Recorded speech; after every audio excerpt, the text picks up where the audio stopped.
Welcome to my channel. ಇದು Shilpa Kannada log ಒಂದು ವಿಷಯ 100. ಸೊ ಈಗಾಗಲೇ ಟೈಟಲ್ ನೋಡಿದ ತಕ್ಷಣ ನಿಮಗೆ ಗೊತ್ತಾಗಿರಬೇಕು. ಸೊ ನಾನು ಯಾಕೆ 15 ದಿನಗಳಿಂದ ವೀಡಿಯೋಸ್ಗಳನ್ನು ಮಾಡ್ತಾ ಇಲ್ಲ, ಸೊ ಯಾಕೆ ನನಗೆ ಹುಷಾರಿಲ್ಲ, ಏನಾಗಿದೆ ನನ್ನ ಹೆಲ್ತ್ಗೆ ಅನ್ನೋದ್ರ ಬಗ್ಗೆ ಇವತ್ತು ನಾನು ನಿಮಗೆ ವಿಡಿಯೋ ಮಾಡ್ತಾ ಇದ್ದೀನಿ. ಸೊ ಆ್ಯಕ್ಚುಲಿ ನಾನು ಬಿಫೋರ್ 15 ಡೇಸ್ 15 ದಿನಗಳಿಂದನೂ ಕೂಡ ನನಗೆ ಯಾವುದೇ ವೀಡಿಯೋಸ್ಗಳನ್ನು ಮಾಡಲಿಕ್ಕೆ ಆಗ್ತಾಯಿಲ್ಲ. ಸೊ ನನ್ನ ಹೆಲ್ತ್ ಕಂಡೀಷನ್ ತುಂಬಾ ನನಗೆ ಕಾಡಿಸ್ತಾ ಇತ್ತು.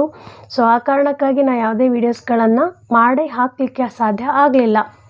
ಸೊ ಅದೇನಾಗಿತ್ತು, ಯಾಕೆ ನಾನು ವೀಡಿಯೋಸ್ಗಳನ್ನು ಮಾಡಿಲ್ಲ ಅನ್ನೋದ್ರ ಬಗ್ಗೆ ಖಂಡಿತವಾಗ್ಲೂ ನಾನು ನಿಮಗೆ ಈ ವಿಡಿಯೋದಲ್ಲಿ ತೋರಿಸ್ತೀನಿ.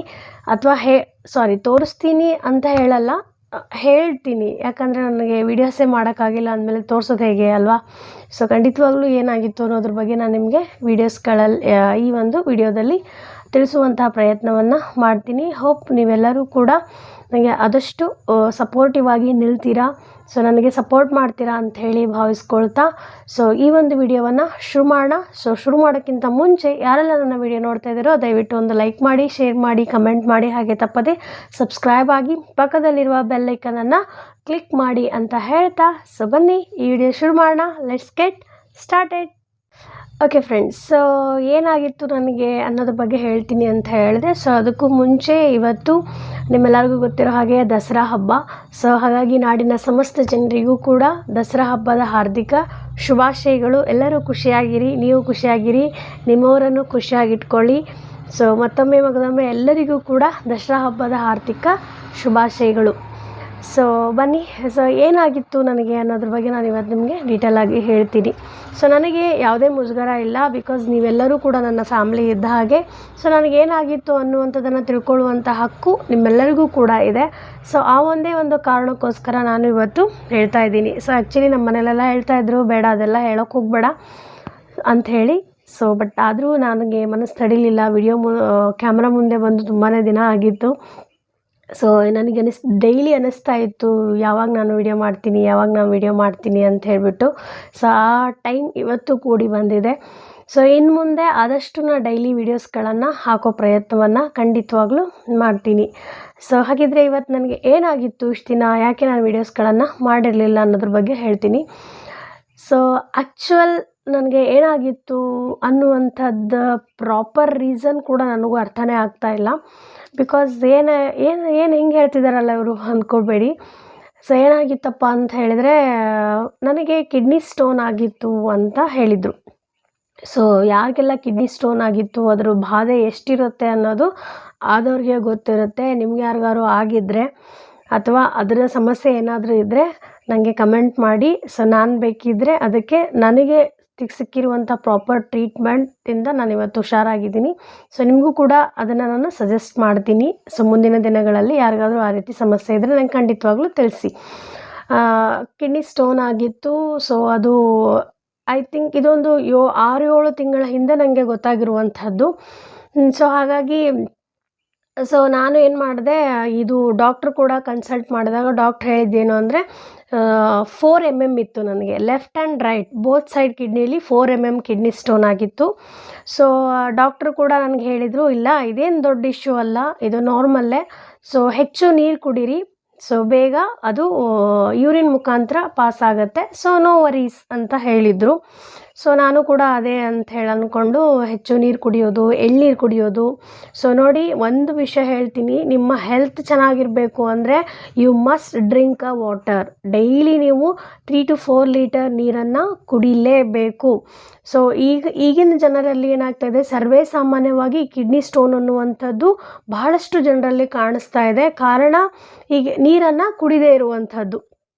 ಸೊ ನೀರು ಕುಡಿಯೋದ್ರಿಂದ ನಮ್ಮ ಹೆಲ್ತ್ ಚೆನ್ನಾಗಿರುತ್ತೆ, ನಿಮ್ಮ ಸ್ಕಿನ್ ಗ್ಲೋ ಆಗಿರುತ್ತೆ.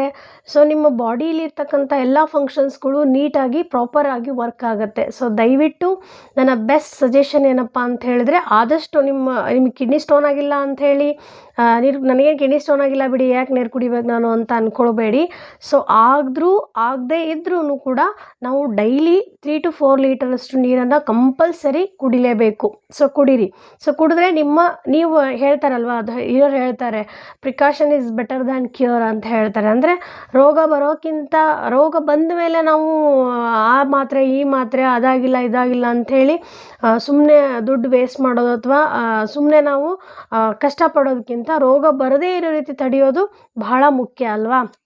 ಸೊ ಅದಕ್ಕೆ ನಾನು ನಿಮಗೆ ನನ್ನ ಅನುಭವದಿಂದ ನಾನು ಹೇಳ್ತಾ ಇರೋದೇನು ಅಂದರೆ, ದಯವಿಟ್ಟು ಎಲ್ಲರೂ 3 to 4 ಲೀಟರ್ 3ರಿಂದ 4 ಲೀಟರನ್ನು ಒಂದು ದಿನಕ್ಕೆ ನೀವು ನೀರನ್ನು ಕುಡಿಲೇಬೇಕು.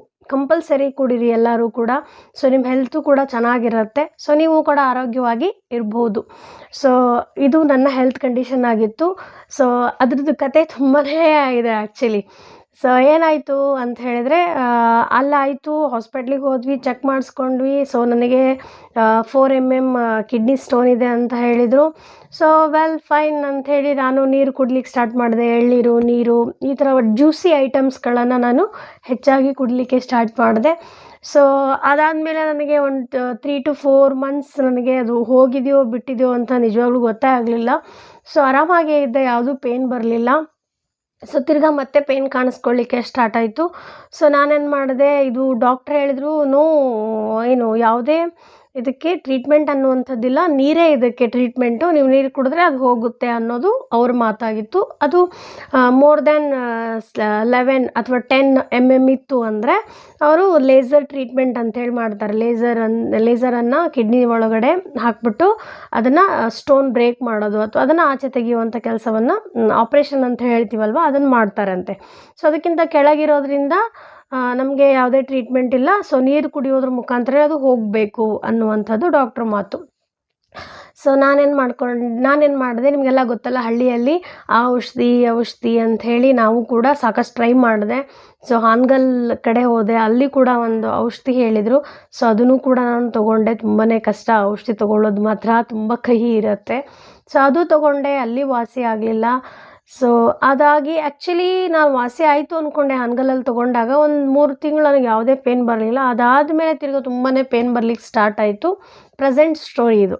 ಸೊ ತುಂಬಾ ಸ್ಟಾರ್ಟ್ ಆಯಿತು. ಇದು ಯಾಕೋ ನನಗೆ ತಡೆಯೋಕ್ಕಾಗ್ತಾ ಇಲ್ಲ ಅಂತ ಹೇಳ್ಬಿಟ್ಟು ನಾನೇನು ಮಾಡಿದೆ, ಸೊ ಒಬ್ಬ ಸ್ಪೆಷಲಿಸ್ಟ್ ಹತ್ರ ನಾವು ಹೋಗೋಣ, ಕಿಡ್ನಿ ಸ್ಪೆಷಲಿಸ್ಟ್ ಇರ್ತಾರಲ್ಲ ಅವ್ರ ಹತ್ರ ಹೋಗೋಣ ಅಂತ ಹೇಳ್ಬಿಟ್ಟು ಡಿಸೈಡ್ ಮಾಡಿಕೊಂಡು, ಸಿರ್ಸಿಲಿ ಗಜಾನನ ಭಟ್ ಅಂತ ಹೇಳಿ ಒಬ್ಬರು ಕಿಡ್ನಿ ಸ್ಪೆಷಲಿಸ್ಟ್ ಇದ್ದಾರೆ. TSS ಹಾಸ್ಪಿಟಲ್ ಅಂತ ನೀವು ಕೇಳಿರ್ಬೋದು, ಆ ಕಡೆ ಇರೋರಿಗೆಲ್ಲ ಗೊತ್ತಿರುತ್ತೆ. ಸೊ ಆ ಹಾಸ್ಪಿಟಲ್ಗೆ ನಾವು ಕನ್ಸಲ್ಟ್ ಮಾಡಲಿಕ್ಕೆ ಹೋದ್ವಿ.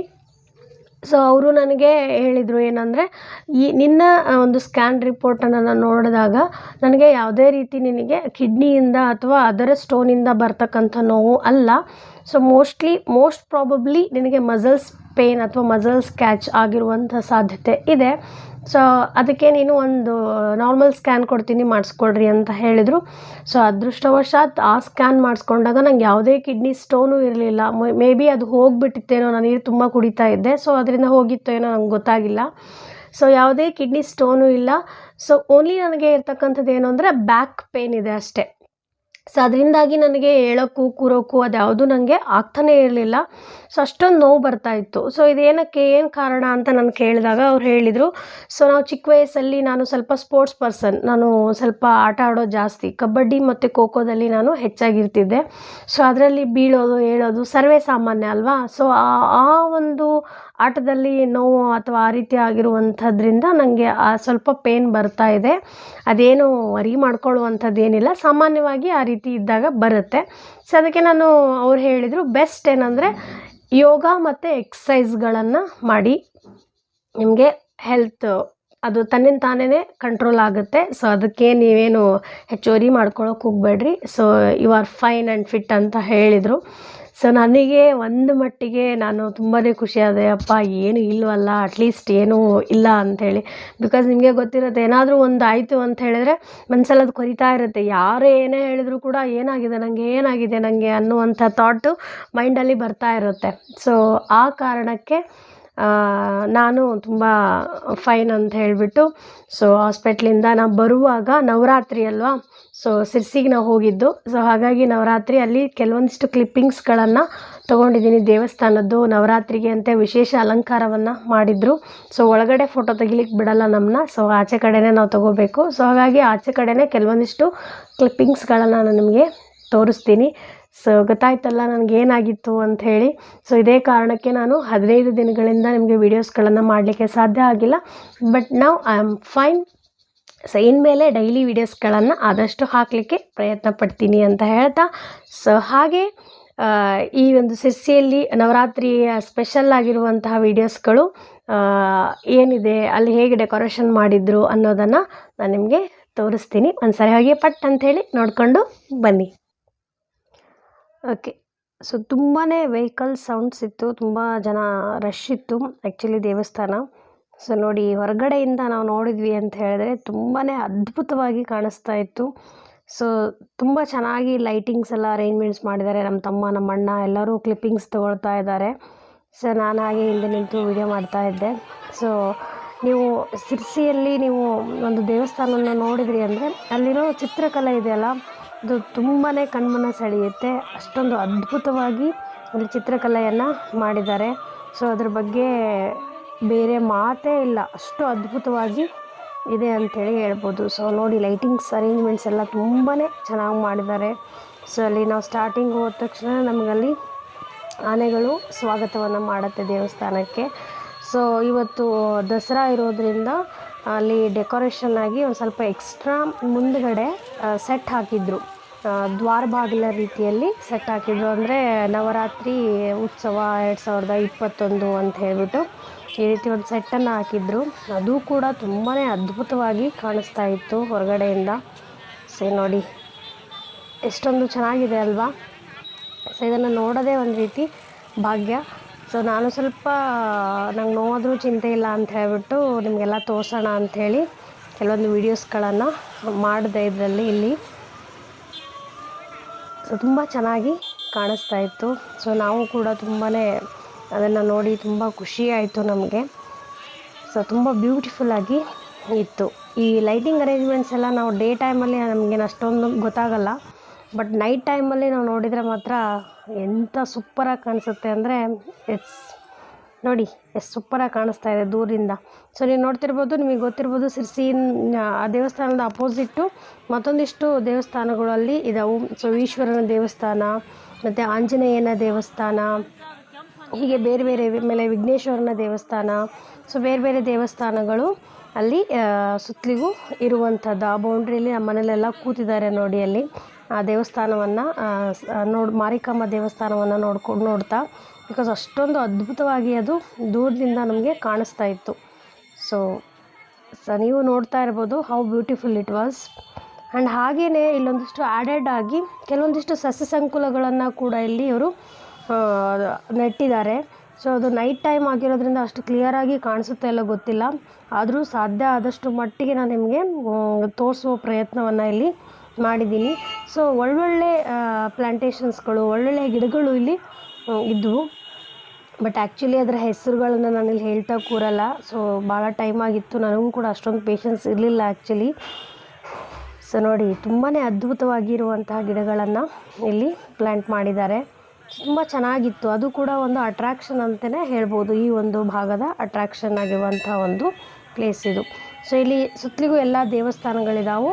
ಸೊ ಈ ರೀತಿ ಅದರ ಒಂದು ಕಾಂಪೌಂಡ್ಗೆ ಓರೆಯಾಗಿ ಏನು ಮಾಡಿದ್ದಾರೆ, ಈ ರೀತಿ ಗಿಡಗಳ ಪಾಟನ್ನು ಇಟ್ಕೊಂಡು ಹೋಗಿದ್ದಾರೆ. ಸೊ ಇನ್ನೊಂದ್ಸಲ ನೋಡ್ಕೊಳ್ಳಿ, ದೇವಸ್ಥಾನ ಎಷ್ಟೊಂದು ಅದ್ಭುತವಾಗಿ ಕಾಣಿಸ್ತಾ ಇದೆ. ನನಗಂತೂ ತುಂಬಾ ಖುಷಿ ಆಯಿತು ಅದನ್ನು ನೋಡಿ. ಇರೋ ಬರೋ ನೋವೆಲ್ಲ ಹೊರಟೋಯ್ತು ಅಂತ ಒಂದು ಕ್ಷಣಕ್ಕೆ ನನಗೆ ಅನಿಸ್ತು. ಸೊ ನೋಡಿ, ನಮ್ಮ ಮನೆಯಲ್ಲೂ ಅಲ್ಲಿ ಕೂತ್ಕೊಂಡು ಹರಟೆ ಹೊಡಿತಾ ಇದ್ದಾರೆ. ಸೊ ನಾನು ಹಾಸ್ಪಿಟ್ಲಿಗೆ ತೋರ್ಸೋಕ್ಕೆ ಎಲ್ಲರೂ ಬಂದಿದ್ದರು ಅವತ್ತು. ಸೊ ಅದಾದಮೇಲೆ ಅಲ್ಲಿಂದ ನಾವು ವಾಪಸ್ ಬಂದ್ವಿ. ಸೊ ಟೈಮ್ ಆಗಿತ್ತು, ಸೊ ವಿಡಿಯೋ ಮಾಡೋಕ್ಕಾಗಲಿಲ್ಲ. ಸೊ ಹಾಗೆ ಒಂದು ನಾನು ನಿಮಗೆ ಹೇಳಿದೆ, ಚಾಟ್ ಕಾರ್ನರ್ಗೆ ಬಂದಿದ್ವಿ. ಸೊ ಚಾಟನ್ನು ತಿಂದುಬಿಟ್ಟು ಹೋಗೋಣ ಅಂಥೇಳಿ ನಾವು ವಡಾ ಪಾವ್ ಮತ್ತು ಮಸಾಲ ಪೂರಿಯನ್ನು ತೊಗೊಂಡು ತಿಂದ್ವಿ. ಎಸ್, ಓಕೆ ಫ್ರೆಂಡ್ಸ್, ನೋಡಿದ್ರಲ್ಲ ಹೇಗಿತ್ತು ಸಿರ್ಸಿಯಲ್ಲಿ ನವರಾತ್ರಿ ಒಂದು ಆಚರಣೆ ಅನ್ನುವಂಥದ್ದು. ಸೊ ನಾವು ಅಲ್ಲಿಗೆ ಹೋಗ್ಬಿಟ್ಟು ಸಂಜೆ ಸುಮಾರು ಟೈಮ್ ಆಗಿಬಿಟ್ಟಿತ್ತು ಆಲ್ರೆಡಿ, ಬಿಕಾಸ್ ನಾವು ಬೆಳಗ್ಗಿಂದ ಸಂಜೆವರೆಗೂ ಬರೀ ಹಾಸ್ಪಿಟಲಲ್ಲೇ ಇದ್ವಿ. ಸೊ ನಿಮಗೆ ಗೊತ್ತಲ್ಲ, ಸ್ಕ್ಯಾನ್ ಮಾಡಿಸೋದು ಅದು ಇದು ಅಂದರೆ ತುಂಬಾ ಟೈಮ್ ತೊಗೊಳುತ್ತೆ ಅಂತ ಹೇಳಿಬಿಟ್ಟು. ಸೊ ಹಾಗಾಗಿ ಲೇಟ್ ಆಗಿಬಿಟ್ಟಿತ್ತು ಆಲ್ರೆಡಿ. ಸೊ ಅಲ್ಲಿಂದ ನಾವು ಸೀದಾ ಒಂದು ಚಾಟ್ ಕಾರ್ನರ್ಗೆ ಹೋದ್ವಿ. ಸೊ ಅಲ್ಲಿ ಲೈಟಾಗಿ ಒಂದಿಷ್ಟು ಚಾಟ್ ಕಾರ್ನರಲ್ಲಿ ತಿಂಡಿ ಕೂಡ ತಿಂದ್ವಿ. ಅದ್ರ ಕ್ಲಿಪ್ಪಿಂಗ್ಸು ಕೂಡ ನಾನು ನಿಮಗೆ ಆ್ಯಡ್ ಮಾಡ್ತೀನಿ ಕೊನೆಯಲ್ಲಿ ನೋಡಿ. ಸೊ ಅಲ್ಲಿ ಹೋಗಿ ಒಂದು ಸ್ವಲ್ಪ ಚಾಟ್ ತಿಂದ್ಬಿಟ್ಟು ಸುಮಾರು 7:30 8 ಆಗಿತ್ತು ನಾವು ಅಲ್ಲಿ ಬಿಟ್ಟಾಗ. ಸೊ ಅಲ್ಲಿಂದ ಏನು ಮಾಡಿದ್ವಿ, ಸೀದಾ ನಮ್ಮ ಊರಿಗೆ ಬಂದ್ವಿ. ಸೊ ಊರಿಗೆ ಬರೋಷ್ಟೇನೆ ಸುಮಾರು 10:30 11 ಆಗಿತ್ತು. ಸೊ ನನಗೆ ಯಾವುದೇ ವೀಡಿಯೋಸ್ಗಳನ್ನು ಅಲ್ಲಿ ಕ್ಲಿಯರಾಗಿ ತೊಗೊಳ್ಳಿಕ್ಕೆ ಸಾಧ್ಯ ಆಗಿಲ್ಲ. ಬಿಕಾಸ್ ನಿಮಗೆ ಹೇಳಿದ್ನಲ್ವ ನಂಗೆ ತುಂಬಾ ನೋವಿತ್ತು ಅಂಥೇಳಿ. ಸೊ ಇದಿಷ್ಟು ನನ್ನ ಈ 15 ದಿನಗಳ ಕತೆ. ಸೊ ನಿಮಗೆಲ್ಲ ಏನು ಅನ್ನಿಸ್ತು ಇದನ್ನು ಕೇಳಿ? ಸೊ ನಿಮಗೂ ಈ ರೀತಿ ಏನಾದರೂ ಪ್ರಾಬ್ಲಮ್ ಇದೆಯಾ? ಅದನ್ನು ದಯವಿಟ್ಟು ನಂಗೆ ಕಮೆಂಟ್ ಮಾಡಿ ತಿಳಿಸಿ ಅಂತ ಹೇಳಿ ಹೇಳ್ತಾ, ನನಗೂ ಸ್ವಲ್ಪ ಧೈರ್ಯ ಬರುತ್ತೆ. ನಾನೊಬ್ಬಳೇ ಅಲ್ವಲ್ಲಪ್ಪ, ಈ ಥರ ಸಾಕಷ್ಟು ಜನ ಇದ್ದಾರೆ ಅನ್ನುವಂಥ ಒಂದು ಧೈರ್ಯ ಬರುತ್ತೆ. ಸೊ ದಯವಿಟ್ಟು ಕಮೆಂಟ್ ಮಾಡಿ ತಿಳಿಸಿ ಅಂಥೇಳಿ ಹೇಳ್ತಾ, ಸೊ ಇವತ್ತಿನ ಈ ವಿಡಿಯೋವನ್ನು ಇಲ್ಲಿಗೆ ಮುಗಿಸ್ತಾ ಇದ್ದೀನಿ. ಸೊ ಯಾರೆಲ್ಲ ನನ್ನ ವಿಡಿಯೋ ನೋಡ್ತಾ ಇದ್ದೀರೋ ದಯವಿಟ್ಟು ಒಂದು ಲೈಕ್ ಮಾಡಿ, ಶೇರ್ ಮಾಡಿ, ಕಮೆಂಟ್ ಮಾಡಿ, ಹಾಗೆ ತಪ್ಪದೆ ಸಬ್ಸ್ಕ್ರೈಬ್ ಆಗಿ ಪಕ್ಕದಲ್ಲಿರುವ ಬೆಲ್ ಐಕನನ್ನು ಕ್ಲಿಕ್ ಮಾಡಿ ಅಂತ ಹೇಳ್ತಾ, so be strong, stay strong. Thank you friends, love you all, bye.